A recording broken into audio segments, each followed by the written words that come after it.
Rory McIlroy used some very colorful language to describe the current state of professional golf. And I will say that I can't necessarily disagree with him here. In fact, watching the Olympics put very clearly just exactly what we as fans have been missing out on since the dramatic split in golf. And so what we want to do is find out where exactly are we with that, because Rory commented on that as well. And as we look to the future, what is going on? What is happening? Because it's been a very long time since we've had any type of update on the merger or the framework agreement. And it leaves me wondering, are we one day going to look back with regret at what happened to golf at this very pivotal point? So Mike, we've got a lot that we need to jump into and debate this and give some updates, because it's been just way too long since we've had one. Before we do that, of course, I want to talk really quickly about our sponsor, TITUS. You and I had the great opportunity to go and get fit for the new GT drivers, and they perform unbelievably. In that pursuit of speed and playable distance, TITUS engineers developed a new material construction that unlocks the next generation of driving excellence. And the new GT driver series represent the biggest technological leap ever in Titleist driver design. We got to experience it, like I said, firsthand, and seeing not only ball speed, but the way that the spin consistency works. Even on maybe not some of your best shots, we're still getting the distance that we wanted. You and I both had incredible gains. Yes. So it's been a terrific experience. I would encourage you to do the same. Go and check out the new Titleist GT2, GT3, and GT4 drivers. And the way to do it is to go in the hands of an experienced fitter. So go to Titleist.com. Find a fitter near you. Make this the summer. You give it a try. The GTs are legit. We can speak from firsthand knowledge. They're quite incredible, and you got to give them a look. So going to the Olympics, Mike, first of all, it was electric. It was. I didn't expect it to be. I mean, there was a lot of people saying, golf, Olympics. There's a lot of people sour because guys didn't make the team that they wanted to make the team. But let me tell you something, man. When golf came on in the Olympics, I was glued. Especially the final day, man. It was great. And it's funny, and we're going to talk about Rory in a second, but Rory's a guy who it's now been it's his thing. It's been known for changing his tune on certain things. And I think that's what puts certain people off to him, but no different than what Rory had said years ago when early in his career. He was a much younger golfer. And what he said, his comments on the Ryder Cup, basically talking about how it wasn't a very big deal to him. I'm paraphrasing there, but he was so focused on majors. And now he has admittedly turned the corner on the Ryder Cup, talking about how it is what he thinks of as one of the pinnacles of golf. It's everything. Yeah. Rory, no different. When you go back to the 2016 Olympics, he really wasn't interested. He wasn't interested in participating. Now he sees it firsthand, and he sees how important that is. And I think, honestly, all these golfers playing for country is so important. We saw record crowds there, just incredible. But this is where it really put to me, and the sour taste that I had in my mouth as I'm watching the Olympics, is I'm thinking, what has this fracturing of golf done really? The split, when it's been a couple of years now that LIV started to pull golfers out of the PGA Tour. We've covered it extensively here on the podcast, but I'm starting to think, like, what has been the real benefit here and who has benefited from it? And that we're going to talk about in a second. But from a fan standpoint, I'm thinking, absolutely, this is what I want. I want to be sitting on my couch on a Sunday. I want to watch Scotty Scheffler chasing down Jon Rahm. Yeah. Right? Absolutely. And yes, Rahm had his collapse and whatever, but Rahm put on a show leading up to that. And I'm thinking, why do we now have a situation where I'm only going to get, in most years, 4 at-bats to watch that type of performance between these two golfers? And what I'm talking about is the majors. And I'm saying at best, because as we progress down this road further and further, what's going to happen is there are going to be guys on LIV who are going to fall out of opportunities to play in majors, right? We're going to have some years that are Ryder Cup years, and we're going to have the debacle that comes with that of captain's picks or otherwise. And I'm thinking, this is not something that I should see only 4 Sundays a year. I should be seeing this anywhere from 16 to 20 Sundays per year. Which we had, right? That's exactly what we had. Absolutely. Do you think it'll ever get back to that? That's the question. And what I'm saying is, what was this all for? The other thing that I look at this and I say, look at the U.S. Olympic team, right? there's really not a world that makes sense in my mind why Bryson DeChambeau shouldn't have been on that team. No doubt. Now, I don't want to take anything away, and I understand this, where there's always going to be a slot that opens and somebody's got to be out, right? I don't want to take something away from guys like Wyndham Clark or some of these other guys.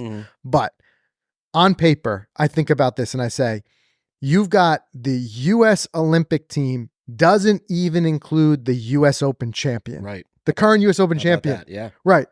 And who does that hurt? Yes, you could say it hurts the player, right? It hurts Bryson and his opportunity to be there. But what it really hurts is the fans, us.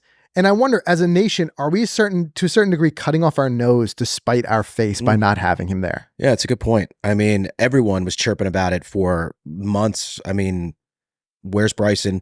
They were clowning on Wyndham Clark. Don't want to take anything away from the guy. The guy's electric. He's amazing. He had a great year last year. But I think, to your point, the U.S. Open Championship champion representing your country, a guy who's trending, a guy who the world refell in love with again. Why isn't he not there? And on top of that, where this hurts the viewing experience, and you guys weigh in the comments as well, and let us know if you feel the same or differently. Let us know your opinion. But where this hurts is that when you're trying to, like I said, you're going to get built-in viewers like me who are going to watch everything no matter what, right?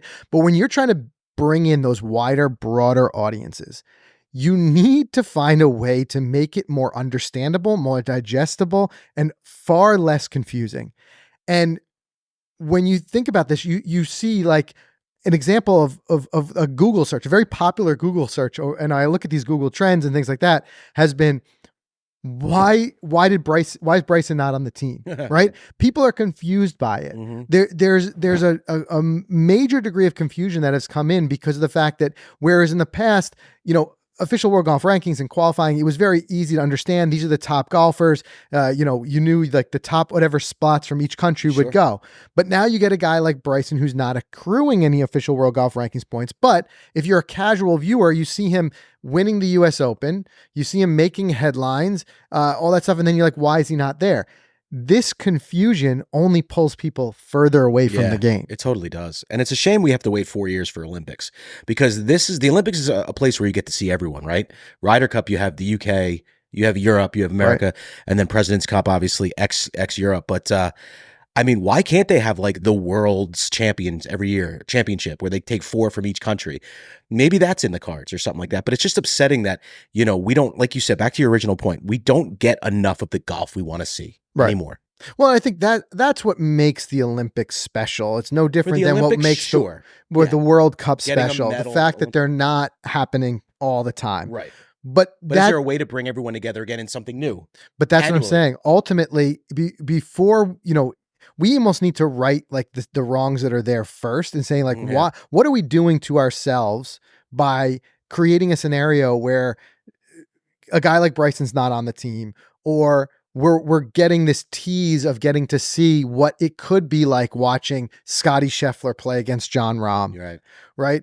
So it's just like, effectively, it really raised that question. So let's just quickly get into what some of the stuff that Rory said.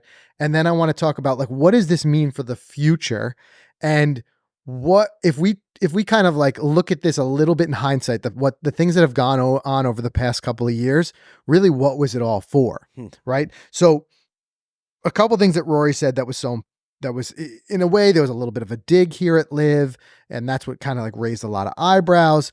A dig at the PGA Tour. A dig at the PGA Tour. Yeah. Absolutely. I'm going to warn you that I'm going to read the quote. He did use a little bit of colorful language. We try not to do that here on the show, but if you got kids in the car or whatever, just know, heads up. Now's your time to lower them. I want to make sure that we read the quote properly. But what Rory had said was, and this is his comments on the Olympics and in general of what he felt about it. And he said, I still think the Ryder Cup is the best tournament in our game. It's pure competition.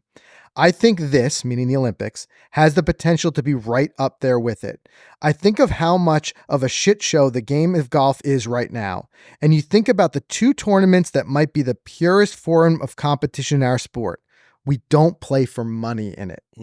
So yes, I think in a lot of ways that was a dig at, you know, the inflated purses, both on LIV, the big bonuses and the money. And you think maybe that was a little bit of a dig at Jon Rahm because he did take the biggest contract to go to LIV. Right. You think that it could be of the increasing dramatic purses that have happened on the PGA Tour. There's a lot that could be a dig at. And I see this kind of both ways. You know, I do think that at the end of the day, the competition and the purity of the sport is about winning prestigious events more than is what you get paid. Yeah. And we've talked about this here and we've polled you guys, the audience, you know, on YouTube and on Twitter and stuff like that and say, do you care about how much they're playing for? And most people don't. Most people don't care. Right. But then there's also the reality of what we watch on television is an entertainment product. Right. And there's a certain degree in all of sport. You could say this with any sport, contracts and what these guys get paid. They're paid as entertainers. And those big money is what draw a lot of people in to play professionally. Sure. Right. Absolutely. So in a way that it's kind of a necessary evil to pay to a certain extent.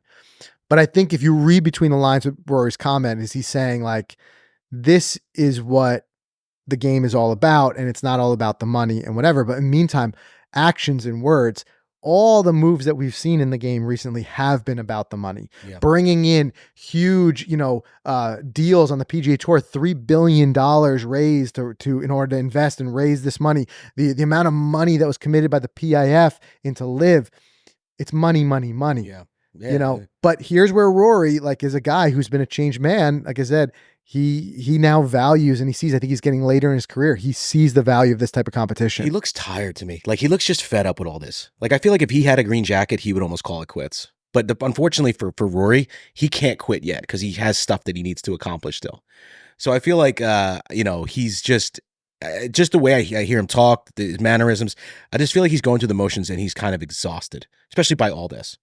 But I think my man still wants the Grand Slam. I think, if anything, what I sense is a lot of a disappointment in himself that he's not getting it done on these stages that are the most important to him. That too, sure. Yes, absolutely. The Ryder Cup. They got the Ryder Cup win. But with each passing major, with this Olympics, I think he's a little bit disappointed that he's not getting across the line to get that thing done for him personally. But it's just interesting. It's interesting to see Rory stepping in and out as a voice of golf. So his other comment, which is what's going to lead to what we're going to talk about here about the future of this agreement. And we're recognizing and we're laying out here the problem. And the problem is that at the end of the day, with this fracturing of the game, what happened was the few of the top tier caliber pros made a lot more money, became a lot richer, and it's really the fans who've been ripped off. Yeah. And that's what I mean. It's like, as a fan, I'm sitting there watching the Olympics and I'm enjoying it, but I'm feeling a bit robbed at the same time. I'm saying there's no reason on earth that I could think of that this shouldn't be happening constantly. Right. The best golfers should be playing the best golfers every week in and week out. Do you feel like you're watching less golf as of late, the past couple of years? Again, you can't rule it based on me. I try to wonder based on the general population, because no. Diminished. No, because I'm going to watch it either way. Sunday. I know. I'm a little bit, I'll be honest with you, it's become habitual for me to just turn on the PGA Tour on Sundays. Sure. That's what I watch. A lot of people still do that. Right. Absolutely. So I'll watch it. What I will say is that I've not been in a point where I feel like I'm going to do the extra effort to be flipping back and forth between LIV and the PGA Tour. It's a little bit, like I said, it's a little bit of a habit for me just to put on the tour.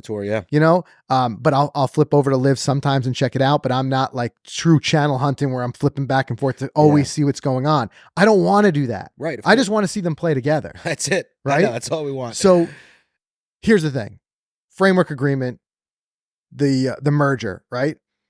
I did a deep dive this morning just to see, has there been a mention or a news story of it? Crickets, right? Crickets. I haven't seen a news story or an update on the merger that has been in the last 6 weeks as of publishing this show this morning. I wonder why. The last update was on the 1-year anniversary. Right. A bunch of news outlets covered where the merger and the agreement stands 1 year later. Yeah. Right.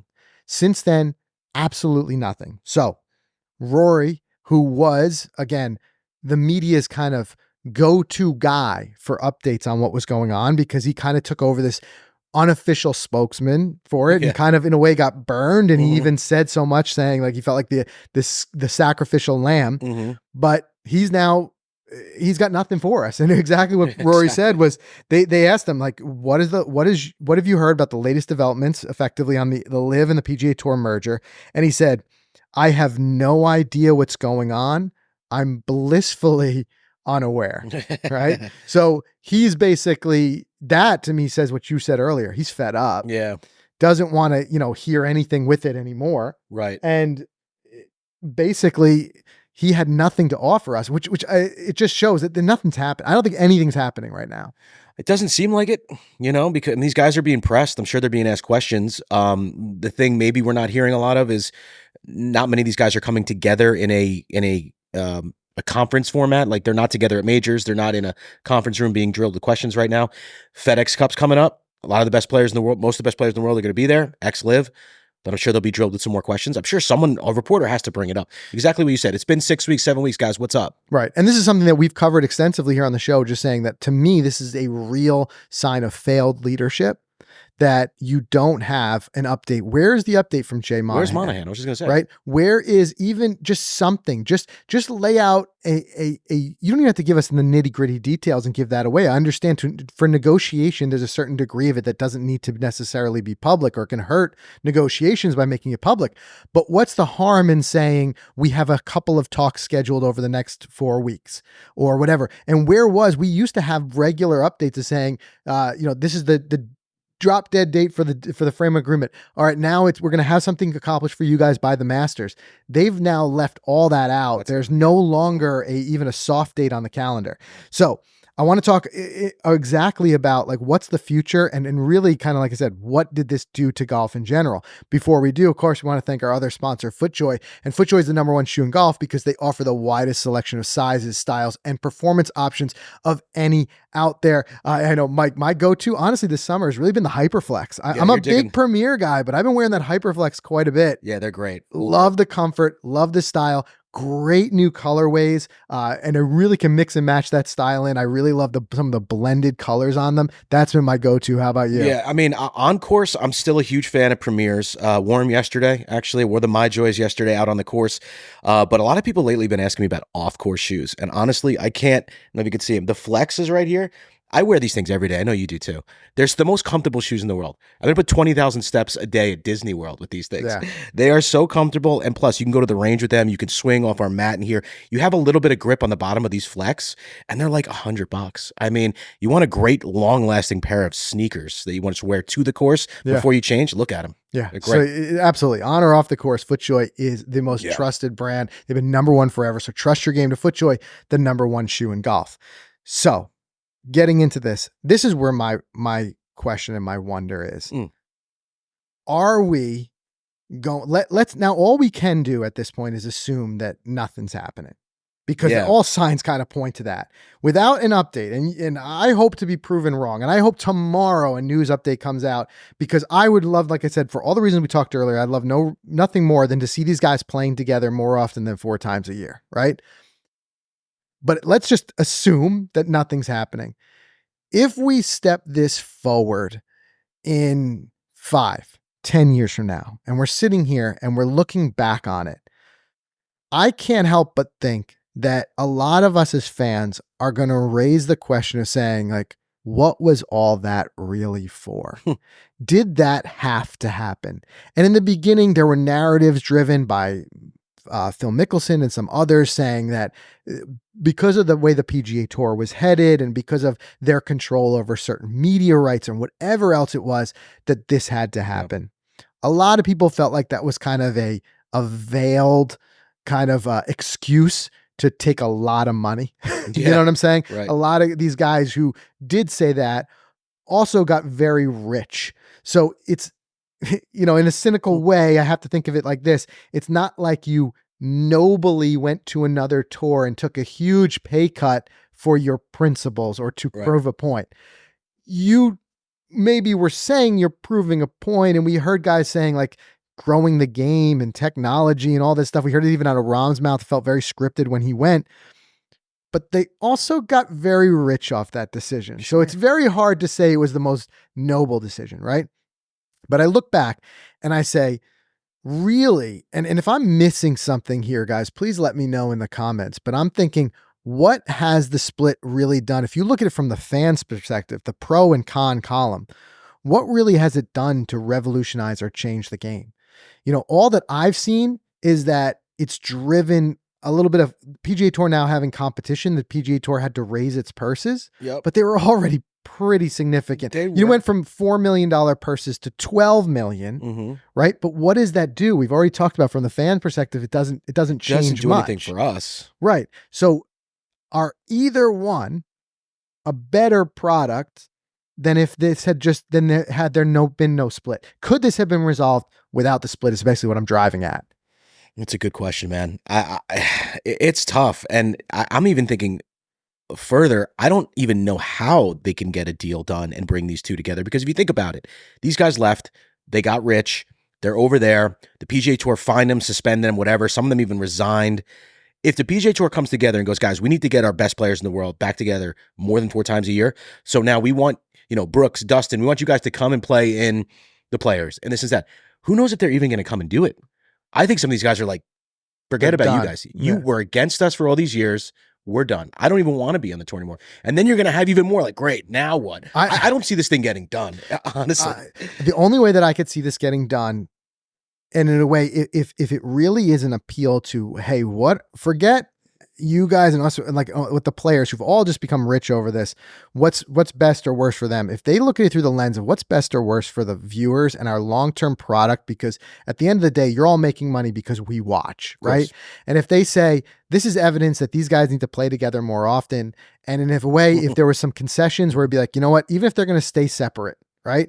If they're going to stay separate as 2 separate things, but it's like, look, LIV, you're going to get official world golf rankings. So is the PGA Tour will have its official world golf rankings. That way, we'll erase this idea of what's it like to qualify for the big international events. Right. There'll be a means to do that. But as part of that, there's going to now be 10 events per year where the 2 leagues come together. Okay. So you on LIV do your thing, PGA Tour, you do your thing, structure your events how you want to structure them, within reason to get the points and whatever it may be. 4 majors and maybe 6 other events. 4 majors, 6, as you said, these world events or whatever you want to call them. So as a fan, I feel like while it's not as great as me seeing these guys play together every Sunday, which really wasn't happening anywhere on the PGA Tour because you didn't have the same field every week. Right. But if as part of that, similar to what LIV has done, and I think this is one of the things that I think was a smart move on LIV's part, and Phil Mickelson has really promoted this. He said, guaranteeing fields, right, for the sponsors and for the fans, guaranteeing like contractually you are in those tournaments, right?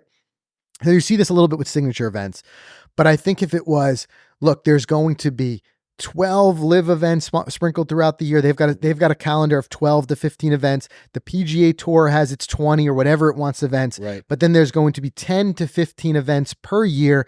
Call it whatever you want, World Golf Tour, whatever you want to call it. And in those, you're going to have everybody play together, right? Then the big LIV fans can watch their LIV events. The PGA Tour fans can watch their PGA Tour events. But guys like me and the casual viewers don't have to wait 4 times a year. True. To watch. Is there enough weeks in the year for all the, if they did that, like would they have to cut out PGA Tour events, it's a great question, but get rid of the fall series. Maybe there's certain PGA Tour alternate events where you get the fields that I think they're fun and exciting because they're guys who want to break into the PGA Tour. Absolutely. But maybe there's another way to do that. And again, this is above my pay grade. Sure. All I can do is say, from a fan's perspective, this is how we're hurting. And I don't want to get to this position in 10 years from now. Again, like we look back and we say, there was no point in that. Splitting up golf did nothing for the fans. And really all it did was, it was a matter of greed more than it was a matter of nobility. Would you agree that this whole thing from the start, from the Phil Mickelson, the Saudi, all that news story, actually increased people's awareness or interest in the sport? Things like Full Swing came out on Netflix, all the news. Do you think the split maybe brought more people attention to the game? I'm trying to pull a positive. I mean, it's the old is no such thing as bad press. Yeah. You know, to a certain extent, but that's very nuanced. Like, yes, more people may become aware of the game, but do you want them to become aware of it from a negative standpoint? No. Do you want the non-golf viewers, the real, like the fringe casual viewers who might just tune in when, you know, their friend is watching or something like that, when they're bombarded with headlines about, you know, big money and splits and infighting and all stuff like that? Yes, they are more aware of the game, but what is their drama vibe, sells, you know what I mean? But their vibe might be like, oh, it's a negative, whatever. Yeah, maybe I'm aware of it, but it's very negative. It could turn people off. Right. Absolutely. That's the question that I have. So ultimately, like I said, that's really what the Olympics did for me. And you're hearing from Rory's quotes. It's very obvious in the consciousness of the sport that it's an absolute mess right now. Yeah. And I think Rory voiced that very, very clearly he sure did. in his statement. Right. And I think, like I said, it was very bittersweet for me watching those Olympics and thinking this is exciting, but it makes me think of what could be. Yeah. And why is this not happening regularly? And did this all happen for nothing? So all I can do at this point is hope that there'll be something, there'll be some sort of resolution to this. But when I think about the fact that it's been 6 weeks since any update, to me, that's a lifetime when it's this important. And something needs to be done and said. We got to get something before the President's Cup. Something's got to come. An update, something. Absolutely. So we got the FedEx Cup around the corner. That's the time when all eyes are going to be on the PGA Tour and the PGA Tour's playoffs. Use that as a platform to give us some sort of update, or at least give us a little bit of hope. Might hear from Jay too during the FedEx Cup. Let's certainly hope. So you guys let us know your thoughts. Really, what do you think of this whole thing? Are we worse off now? Do you feel like you are missing something? Let us know in the comments. Stay subscribed. We're going to keep an eye on this. We'll see you in the next one.